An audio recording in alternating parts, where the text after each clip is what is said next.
Bonjour, moi c'est Maïdine El Garni, je suis né en 1993 à Roubaix, fils de Rabat El Garni et de Natalia Vieira. Je viens d'un quartier de la ville de Roubaix qui s'appelle le quartier du Cul-de-Four, alias la Madesque, que tout le monde appelle comme ça parce qu'on avait honte d'appeler ce quartier le Cul-de-Four.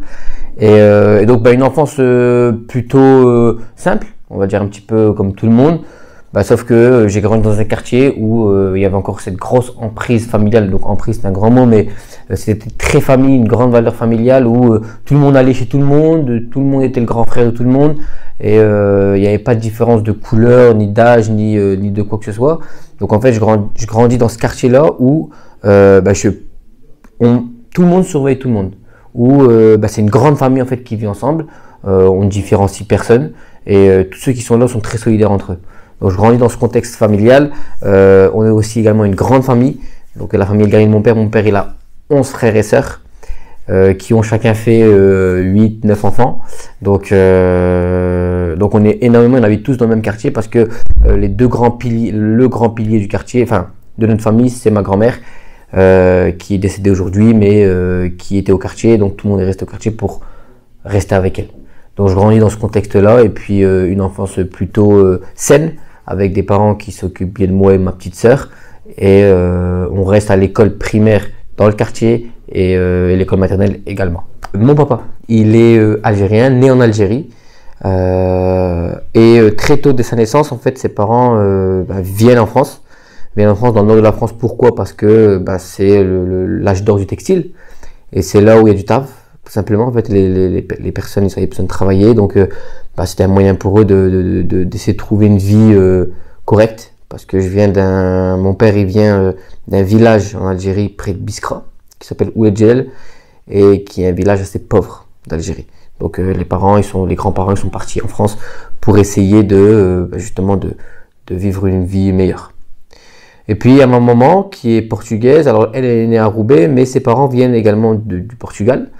Et exactement dans le même contexte que l'Algérie, ils étaient pauvres et il fallait quitter le Portugal parce que c'était du temps d'un, si je ne dis pas de bêtises, de presque ma grand-mère m'a dit, c'était du temps de Salazar, si je ne dis pas de bêtises, et c'était un temps très difficile au Portugal. Et il fallait quitter le pays au plus vite parce que c'était la famine, c'était plein de choses. Et donc ils sont venus dans le nord de la France pour encore une fois le travail. Pour mes débuts en boxe, alors ça fait souvent rire les gens, c'est que mon père c'était un boxeur professionnel aussi. C'est que mon père, il faisait de la boxe thaïlandaise, qui est différente de la boxe anglaise. Et donc, dans ce contexte-là, on a toujours, dans notre famille, été plus porté sport de combat que sport co. C'est-à-dire que même à la télé, on regardait des films de combat plutôt que regarder des matchs de football. Donc vraiment, c'était très sport de combat à la maison, mais sans pour autant se mettre la pression à faire de la boxe ou un sport de combat. Mais, dans le quartier, il y avait une salle. Il y avait la salle Rossini, en fait, une salle de sport, qui était une salle de boxe. Donc c'était la seule salle de sport dans le quartier, c'était une salle de boxe. Et donc, à partir de mes 7-8 ans jusqu'à mes 13-14 ans, j'allais dans cette salle, en fait, mais plus pour m'amuser que pour faire de la boxe ou pour faire de la compétition. On se retrouvait avec les copains et puis on s'amusait, on faisait de la lutte, on nous apprenait à faire un petit peu de boxe. Voilà, rien de très sérieux, mais c'était vraiment du plaisir. Et puis, mais par contre, j'étais quelqu'un de très sportif parce que j'ai encore une fois le contexte familial, il fait que ma maman c'est une grande sportive, mon papa c'était un grand sportif, donc on a toujours aussi des cultures sportives à la maison, donc j'étais un grand coureur, je courais beaucoup. Et on m'a proposé un jour de venir dans une salle de boxe à Alma, donc à 300 mètres de la salle Rossini. Et j'y étais pour tester, et puis je suis monté sur le ring, j'ai voulu faire le mec prétentieux, le mec le plus fort, mais je me suis bien fait défoncer. Et puis je suis revenu le lendemain.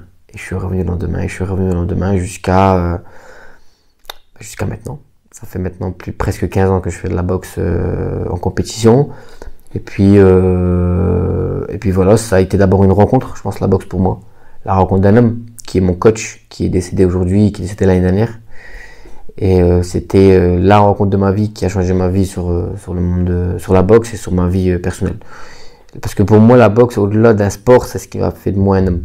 Et c'est cette rencontre-là qui a fait de moi un homme. Mon coach s'appelle Foudi Lamdoud. Et mon palmarès, alors en amateur, j'ai fait plus de 50 combats en amateur, 2 défaites, 48 victoires. Et puis j'ai été en équipe de France, j'ai fait pas mal de compétitions, j'ai gagné un titre international. J'ai fait plusieurs fois champion de France, j'ai fait des phases finales, voilà, j'ai été pressenti pour faire championnat du monde en Russie.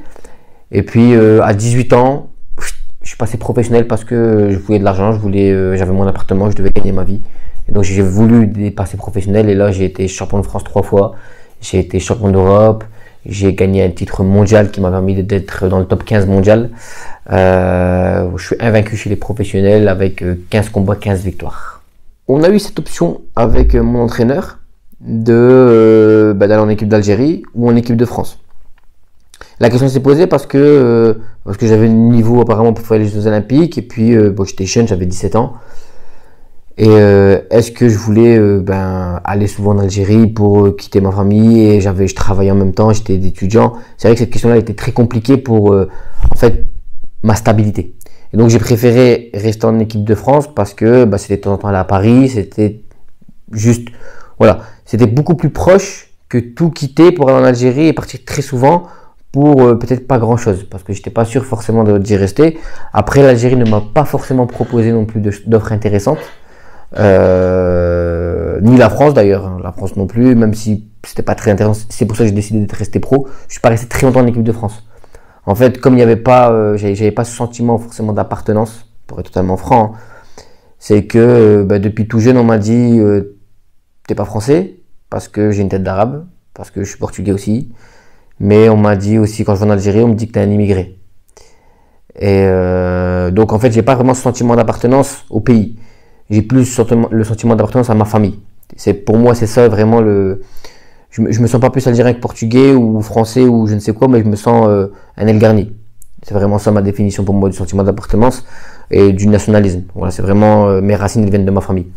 Et donc j'ai fait le choix de passer professionnel où là je serais totalement indépendant et que je ne dépendrais pas d'une nation. Et ce serait ma propre entreprise en fait la boxe. Par contre, en pro, j'ai aussi été approché par le championnat d'Afrique. Comme je suis aussi algérien, j'avais le choix de pouvoir faire un championnat d'Afrique ou un championnat d'Europe. Mais j'ai préféré faire le championnat d'Europe parce que pour atteindre le plus haut niveau mondial, le championnat d'Afrique c'est beaucoup plus compliqué. C'est moins reconnu qu'un championnat d'Europe. Au niveau des sponsors, comment je gagne ma vie en fait, la question qui vient souvent c'est combien tu gagnes en tant que boxeur professionnel. C'est au combat. Et c'est là où c'est très compliqué. Alors c'est un bon cachet. Si je vous donne un ordre de grandeur, c'est que c'est à peu près, faut compter 10 000 € le championnat de France. Bon, c'est déjà très difficile d'arriver au championnat de France. Faut pas croire que c'est très facile, mais c'est 50 de boxe pro au moins. Championnat d'Europe, c'est à peu près 20, 30, 40 000. Et puis plus on arrive à championnat du monde, plus on arrive vers les 6 chiffres.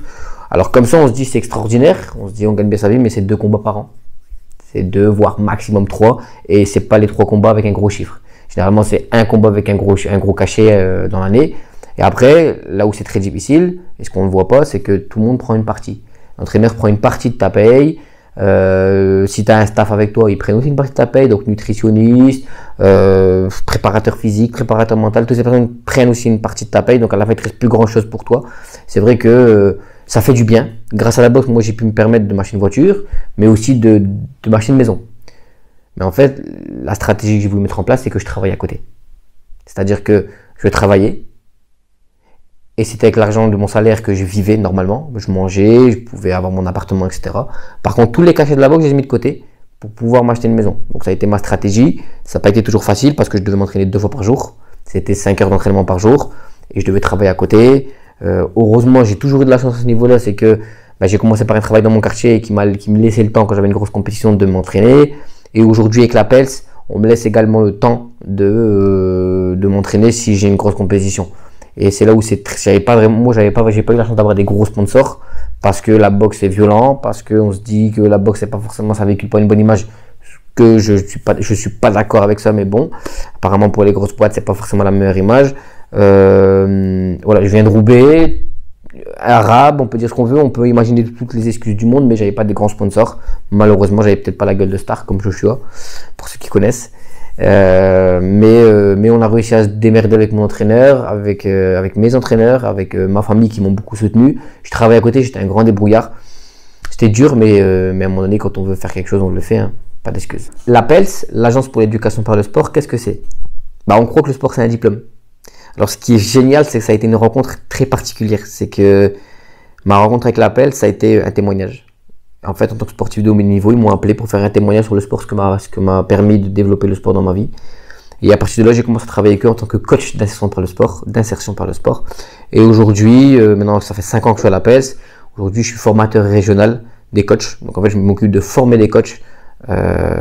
J'ai inséré plus de 250 gamins. J'ai formé plus de 100 coachs. Voilà ce que je fais à l'APS. Et puis, pour moi, c'est une chance l'APS parce que, je me dis qu'on n'est pas bon que parce qu'on fait des diplômes, mais aussi parce que un peu le système, la vie en fait nous donne un diplôme et le sport nous en donne un aussi. Donc c'est ça l'appel. Mon grand-père n'a pas fait la guerre d'Algérie parce qu'il était trop jeune. Donc mon grand-père n'a pas eu le temps, il était trop jeune, il avait 10-15 ans, donc il était un peu trop jeune. Par contre, son père à lui a fait la guerre d'Algérie et c'est ça qu'on nous racontait. Donc vous imaginez qu'on est déjà sur la 4e génération de la guerre d'Algérie. Et mon arrière-grand-père a combattu contre les Français pour son indépendance, ce qu'on appelait avant Moudjahidine. Donc c'est comme ça qu'on l'appelait. Alors je suis pas un expert dans cette guerre parce que c'était des histoires familiales qu'on nous racontait. Et l'importance en fait de savoir ça, c'est aussi de savoir d'où l'on vient. Et la chance qu'on a aujourd'hui de pouvoir être ici, ne serait-ce qu'être ici, mais aussi de savoir qu'est-ce que c'est que l'Algérie, c'est quoi nos racines. Je pense qu'il est important pour moi de connaître par quoi mon pays est passé pour aussi savoir qui je suis. Parce que je pense que on n'est pas que des êtres de raison, on a aussi une partie génétique qui fait aussi de qui nous sommes.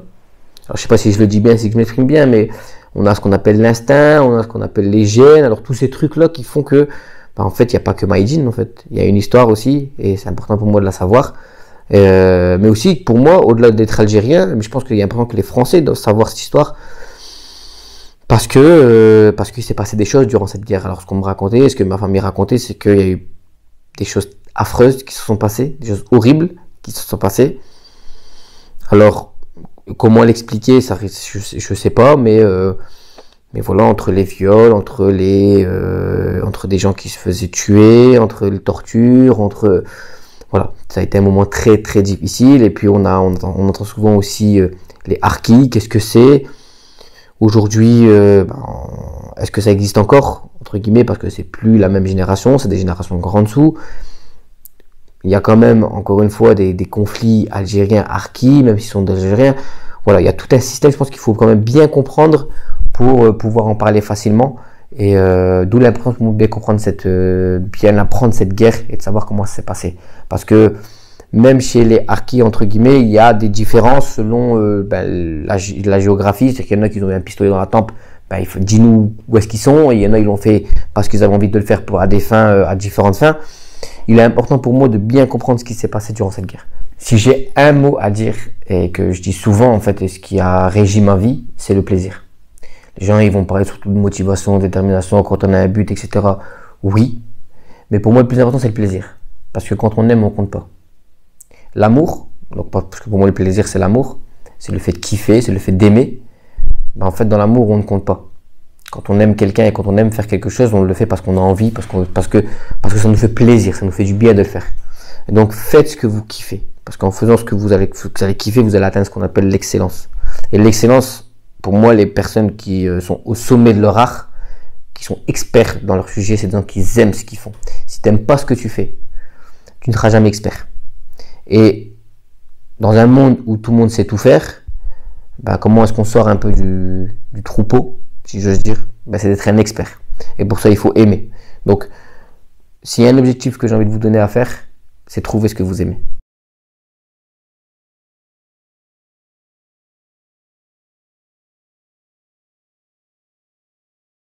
Partagez, commentez, abonnez-vous, car enseigner, c'est répéter.